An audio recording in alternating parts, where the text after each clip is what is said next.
12వ ప్రణాళికలో సత్వర ఆర్థికాభివృద్ధిని సాధించడానికి, సత్వర సమ్మిళిత వృద్ధిని సాధించడానికి ఆరోగ్యాన్ని కూడా గుర్తించినది. ఆరోగ్యానికి సంబంధించి అనేక లక్ష్యాలను లక్ష్యముగా పెట్టుకున్నారు. వాటిలో భాగంగా ఒకటి, ప్రజల జీవనాణ్యతను పెంపొందించడానికి అధిక ప్రాధాన్యత ఇవ్వడం జరిగిందండి. ఈ ప్రణాళికా కాలంలో శిశు మరణాల రేటును, ప్రసవ మరణాల రేటును తగ్గించాల. 2017 నాటికి శిశు మరణాల రేటును ప్రతి 1000కి 27కు తగ్గించాల. అదేవిధంగా ప్రసవ మరణాల రేటును ప్రతి 1000కి 100కు తగ్గించాల.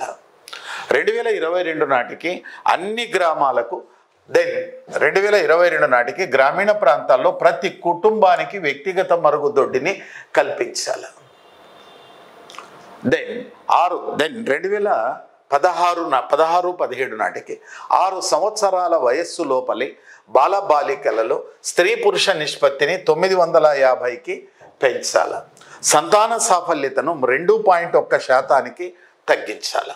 పౌష్టికాహార లోపంతో బాధపడుతున్నటువంటి పిల్లల సంఖ్యను ఆ రోజున్నటువంటి స్థాయిలో 50% తగ్గించాలి.